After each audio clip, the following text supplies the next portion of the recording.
안녕하세요. 저는 30대 중반의 여자입니다.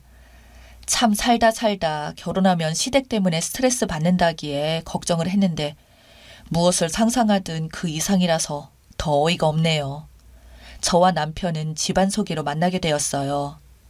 저보다 5살 많은 남편은 아들이 2명 있는 집안이었고 장남으로 태어났으며 시댁이 조금 부유한 편이라고 들었어요.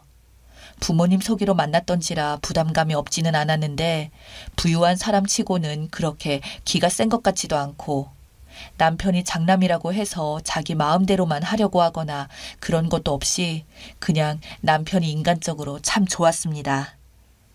저희들은 그렇게 첫 만남 이후에 서로가 마음에 들었다 보니 이어서 몇 달을 만나게 되자 양가 집안에서는 결혼 이야기가 오가기 시작했어요. 저는 남편을 만나던 당시 중소기업에 다니고 있었고 남편은 공기업에 근무하고 있었습니다. 그래도 솔직히 남편 집안이 부잣집이라고 하니까 저도 사람인지라 결혼할 때는 뭐 집도 해오고 차도 해오고 할 줄 알았는데 남편은 대학을 졸업하고 나서부터는 따로 독립해서 나와 살고 있었고 거의 그때부터 혼자서 살다시피 했다면서 집안에 뭘 기대하는 게 부담스럽다고 솔직히 말하더군요. 아니 솔직히 장남인데 뭐라도 진짜 해줄 줄 알았는데 남편의 그런 태도가 이상하더군요. 뭐 그렇다고 남편의 조건을 보고 좋아한 것도 아니다 보니 그냥 그런가 보다 했고 실제로 만난 8개월쯤 서로 결혼하기로 정하고 양가 집안에 인사드릴 때까지만 해도 남편 집안에서 뭐든 해줄 줄 알았는데 진짜 결혼할 때까지 단돈 10원짜리 하나 받은 게 없었습니다. 결혼식부터 신혼여행까지 전부 다 저희 부부가 모은 돈으로 했습니다. 진짜 설마 했는데 아무것도 안 도와주자 이제 현실적으로 아쉽더군요. 그러다 보니 보다 못한 저희 부모님도 화가 나서 사위인 남편을 불러다가 아니 왜 집에서 아무것도 안 도와주냐고 했더니 남편은 그제서야 씁쓸하게 웃으면서 사실 제가 전처의 자식이라서 그랬다고 말을 하더군요. 지금 저희 어머니는 사실 새어머니라고 말했습니다. 남편이 초등학교 시절 아버지가 바람이 났고 엄마는 그걸 못 견디고 집을 나갔다고 해요. 그러다 보니 자기 혼자 집안에서 남겨져서 아버지가 매일 나가기 전에 식탁 위에 놓고 가는 10,000원을 가지고 하루에 끼니를 때우면서 생활을 했고 그렇게 학교와 집을 오가면서 2년이라는 세월을 보냈는데 어느 날 아버지가 새엄마라고 데려온 그 여자가 바로 저를 낳아주신 어머니를 이혼하게 만든 그 상간녀였다고 합니다. 새엄마는 아버지와 결혼하면서 아이를 낳았는데 그게 바로 둘째 아들이라고 하더군요. 그래서 둘째와 자기는 나이 차이가 많이 난다고 했어요.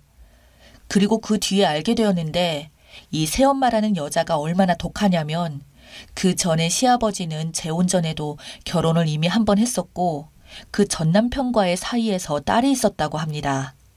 심지어 시아버지랑 바람을 피우다 걸렸고 남편과 딸아이를 버리고 온 거라고 하더라고요. 재혼 이후에도 단 한 번도 그 딸을 찾은 적이 없다고 했어요. 자기와 10살 차이 나는 그 동생이 태어난 이후로는 차별이 진짜 심각했다고 합니다. 자기가 학생 때는 받아보지 못했던 사랑과 관심들을 남동생은 매일같이 받았다고 합니다. 그래서 20살이 되던 해 자신은 집을 나와서 대학교 근처 원룸을 구해서 다녔고 모자라는 학비를 벌기 위해서 노가다도 해보고 그렇게 안 해본 일이 없이 알바를 하면서 혼자서 사는 생활이 익숙한 남자였어요. 그러한 이유 때문에 만날 때부터 부잣집 도련님 티가 하나도 나지 않았고 오히려 생활력도 강하고 성격도 올바른 남자가 되지 않았나 싶었습니다. 저희 부모님은 그래서 저희 남편에게 물었어요. 아니 어머니는 그렇다고 쳐도 아버지는 친아버지인데 왜 그러냐고 물었더니 어릴 때 술 먹고 들어와서는 자기를 보면 저희 친엄마가 떠오른다며 그 이후로 집에서 없는 듯이 지내라며 용돈만 주던 아버지였고 그런 어린 시절을 보내다 보니 성인이 되어서는 집을 나와서 혼자 살았다고 그냥 아버지랑 자기는 혈육으로만 이어져 있을 뿐 남이라고 씁쓸하게 말하더라고요. 그럼 차라리 엄마를 찾아가지 그랬냐고 했더니 친엄마는 좀 더 심했다고 했어요. 둘 다 똑같은 말을 하며 자기를 보면 바람핀 남편이 떠오른다고 했고 엄마도 이미 또 다른 남자와 만나 결혼해서 애도 있고 그러면 친엄마는 네가 찾아오면 결혼한 그 남자가 경기 일으킬 거라며 쫓아내다시피 했다고 합니다. 2번 다시는 죽을 때까지 찾아오지 말라고 하면서요. 남편은 그 이후로 자기의 인생은 사실상 자기밖에 없다는 걸 알고 집은 그저 잠만 자는 곳으로만 생각했고 철저히 이방인이 되어서 살았다고 합니다. 어릴 적 자기를 따르던 동생조차도 시간이 흐르면 흐를수록 동생과 저를 차별하기를 대놓고 하기 시작하면서 동생은 자기를 좋아했지만 자기에게 다가올 수 없었다고 해요. 그래도 아이러니하게도 이렇게 집을 나와 살면서 유일하게 자기 가족 중에 자기를 챙겨주는 게 배다른 동생이었다고 합니다. 그런 남편의 사연을 듣게 되자 남편이 미워지기는커녕 진짜 얼마나 힘들게 살았을까 하는 생각이 문득 들더라고요. 저로서는 상상조차 할 수 없었던 남편의 힘든 과거가 제 마음을 짓눌렀습니다. 그 모든 사실을 알고 나서는 시댁에 해줬던 예단들이 너무나도 아깝더라고요. 그 이후로 저희는 시댁에 많이 찾아가지도 않았고 시댁에서도 저희를 찾지 않았습니다. 그저 왜 안 오냐고 한번 전화만 왔더군요. 제가 그래서 시어머니도 아닌데 찾아가는 것도 웃긴 것 같고 아버님과 어머님도 저희 얼굴을 보면 불편해 하시는 분들이 왜 찾으시냐고 진짜 찾아가 들릴까요? 하고 되물었더니 됐다고 지금 보니 그놈한테 아주 딱 어울리는 짝이라며 전화를 끊어버리더라고요. 그런데 웃긴 건 그 집안과의 인연은 그렇게 되었지만 도련님은 저희 집에 자주 놀러 왔습니다. 술을 진탕 마시고는 저에게 말하기를 형수님 죄송하다며 그냥 다 자기 잘못 같아서 죄송하다며 갑자기 눈물을 흘리고 하다가 제가 어린 도련님을 달래주었어요. 오히려 진짜 어린 도련님과 남편은 형제애가 깊어 보였습니다. 남편도 옛날에는 동생을 밀어내려고 했으나 항상 새엄마가 뭐라고 하면 동생이 옆에서 뭐 어떠냐며 자기한테 형형 이러면서 다가왔고 잘 따르던 동생이었다고 동생만큼은 남편도 아끼더군요. 그래서 시부모님은 안 보는데 배다른 형제인 동생과는 아주 아이러니하게도 관계 유지가 되었습니다. 그렇게 8년이라는 세월이 흘렀고 저도 아이 둘을 낳아 출산을 했어요. 아이를 출산하고 나서도 자기들한테는 손자 손녀일 텐데 손주조차도 한번 보러 온 적이 없었고요. 나중에 듣기로는 남편에게 결혼한 지 5년쯤 지났을 때 시어머니한테 갑자기 연락이 와서는 네 스스로 집에서 나갔으니까 재산은 10원도 받을 생각하지 말라면서 앞으로 이 집안과 상관없을 테니 자기 아들한테도 기웃거리지 말고 꺼지라고 하더군요. 남편은 아버지도 그런 뜻이라면 잘 알겠다고 하고 애초에 기대한 적도 없었다고 말하며 전화를 끊었다고 저에게 말해주더군요. 그래서 저는 남편 보고 바보냐고 시아버님 돌아가시면 돈이라도 받아야지 그렇게 말하냐고 하니까 그건 그때 가서 보자며 자기는 너무 무섭다고 보기도 싫고 내가 잘못도 안 했는데 이유 없이 그 빌어먹을 돈 때문에 내가 왜 그래야 하냐고 한 소리 듣는 것도 이제 질린다고 그냥 우리 둘 다 돈을 못 벌지도 않는데 이대로 돈을 모아서 우리 가정 소소하게 행복을 누리면서 살면 되지 않겠냐며 나중에 그 돈을 받음으로 인해서 우리 가족의 평화가 깨지는 게 싫다고 말하는 남편을 보고 저는 그저 위로해 줄 수밖에 없었습니다. 그로부터 3년이 지나지 않아 어느 날 시어머니가 찾아왔어요. 저는 제가 잘못 본 줄 알았는데 진짜 시어머니더군요. 그래서 저는 도대체 무슨 일로 찾아왔냐고 하니까 항상 의기양양하던 시어머니가 갑자기 제 눈치를 살살 보면서 자기가 지금 갈 곳이 없으니까 자기를 좀 받아달라고 하더군요. 제가 그래서 아니 어머니 집은 어쩌고 여기 와서 그러냐고 하니까 사실 시아버님의 회사가 부도가 났다고 하더군요. 그냥 부도가 난 정도가 아니라 아주 날려먹었다고 하더군요. 사기도 당하고 심지어 감옥까지 가게 생겼고 집은 전부 다 재산 차압딱지가 붙어서 난리가 났다고 합니다. 저는 그래서 둘째 도련님은 지금 뭐 하냐고 둘이서 그냥 따로 살면 되지 않겠냐고 했더니 둘째는 결혼한 지 이제 1년이 되었다고 집안이 화목한데 깨지는 것이 싫기도 하고 아직 자기네가 이렇게 망한 사실도 모른다고 하더군요. 둘째 도련님이 작년에 결혼을 하게 되었거든요. 그때 결혼식장 갔을 때도 시어머니는 신부 집안이 어떻게 하시면서 결혼식에 참석한 저희를 보고는 니들 왜 왔냐고 좋은 날에 구정물 튀니까 당장 돌아가라고 말았던 게 바로 시어머니였는데 참 어이가 없더군요. 전 시어머니에게 제정신이냐고 말하고 싶은 생각에 저절로 목에서 그 말이 먼저 튀어나왔습니다. 시어머니는 저에게 오히려 말버릇이 그게 뭐냐며 잔소리를 하더군요. 그래서 저는 당장 나가라고 소리를 질렀더니 시어머니는 못 베어먹은 년이라고 욕하면서 거실 바닥에 들어 눕더니 자기는 절대 못 나가니 알아서 하라고 하더군요. 시어머니의 그런 돌발 행동에 저 역시 돌발적으로 눈이 뒤집혔고 곧장 화장실로 가서 세숫대야에 물을 가득 담아와서 거실에 누워 눈을 감고 있는 시어머니 얼굴에다가 아주 그냥 패대기를 치듯이 찬물이 가득 담긴 세숫대야를 들이부었습니다. 그러자 시어머니는 눈 감고 누워있다가 마른 하늘에 날벼락을 맞은 것처럼 물에 빠진 생쥐꼴이 된 모습을 보니 속이 시원하더군요. 그 이후로 아주 발광하는 시어머니를 뒤로하고 저는 바로 경찰을 불러서 집안에서 쫓아냈습니다. 결국 남편이 도련님께 이야기를 했고 도련님이 신혼집으로 가서 원룸을 따로 가지고 있다고 들었습니다만 방 한 칸에서 어떻게 하냐고 헛소리를 늘어놓고 있다는 걸 얼떨결에 귀동냥으로 들었네요. 그 이후 둘째 도련님이 신혼집에 모시고 살겠다고 하니까 둘째 도련님의 아내는 거절을 했고 신혼집에 시어머니를 들이면 당장 자기는 이혼을 하겠다며 엄포를 놓는 바람에 어쩔 수 없이 시어머니는 단칸방 원룸에서 지금도 살고 있다고 들었습니다. 도련님을 미워하진 않지만 시어머니가 감옥에 들어갔다고 하니 아주 쌤통이더군요. 남편은 그래도 마음이 불편한지 그 일은 언급하고 싶지 않아 했지만 평생 부자 행세를 하던 그 인간들의 결과가 이렇게 끝이 나니 저는 너무나도 기분이 좋았습니다. 특히 아직도 시어머니가 물벼락을 맞아서 생쥐꼴 되던 모습을 떠올릴 때면 지금도 가만히 있다가도 절로 웃음이 나오네요. 제 이야기 들어주셔서 감사합니다.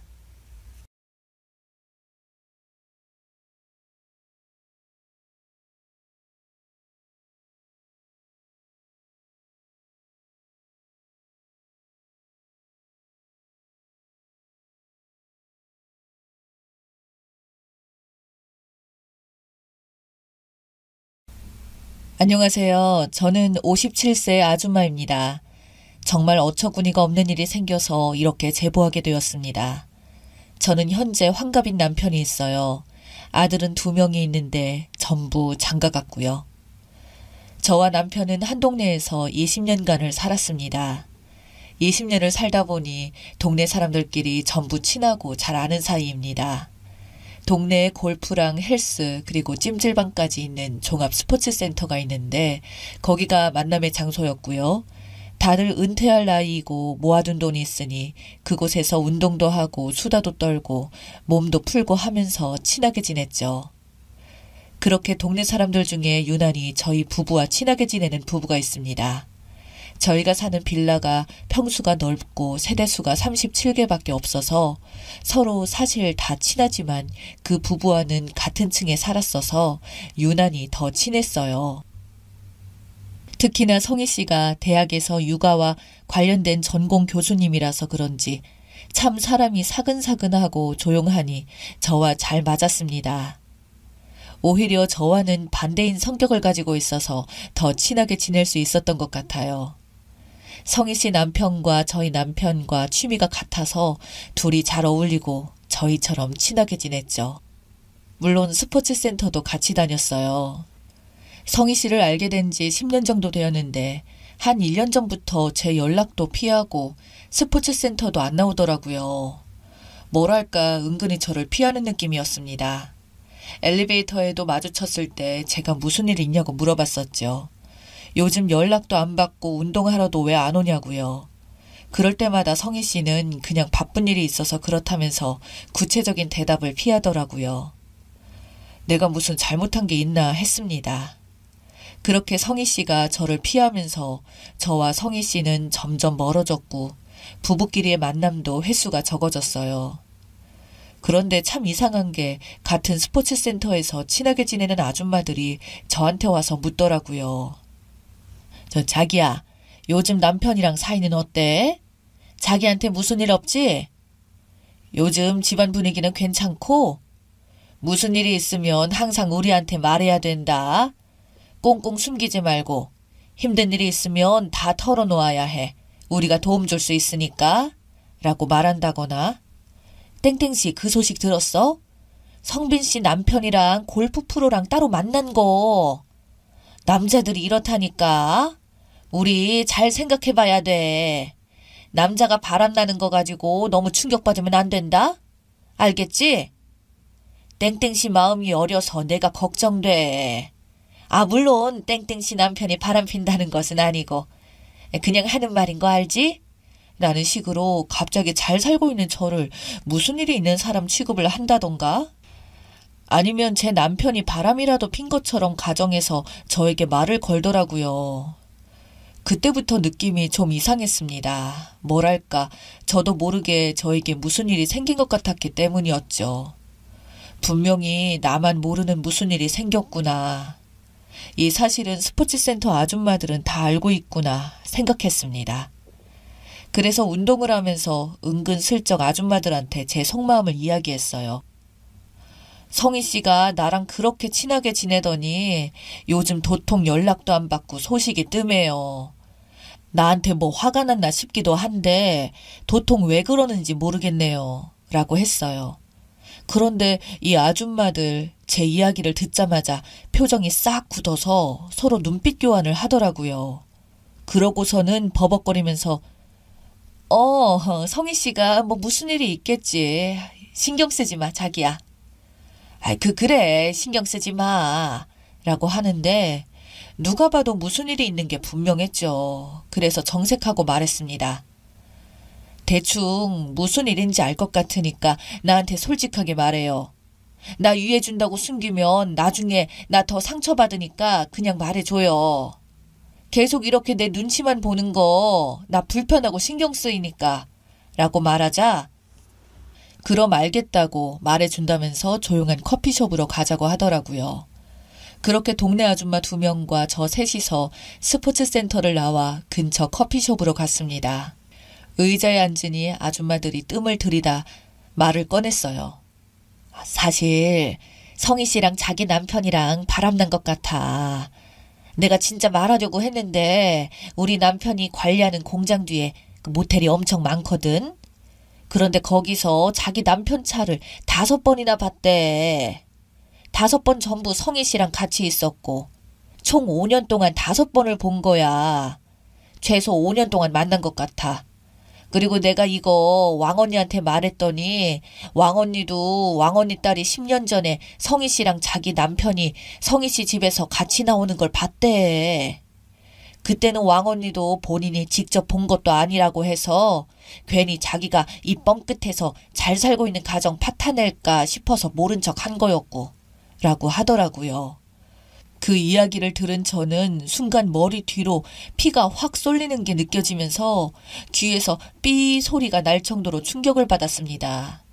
그 이후의 이야기를 더 들어보니 최근까지도 제 남편과 성희 씨가 만나고 있다는 사실을 들은 왕언니가 성희 씨에게 다른 집 남편 건드려서 가정 파탄나게 하지 말라고 경고를 보냈고 본인이 바람핀 사실을 들키게 될까 두려웠던 성희 씨는 저를 점점 피하게 된 거였고요.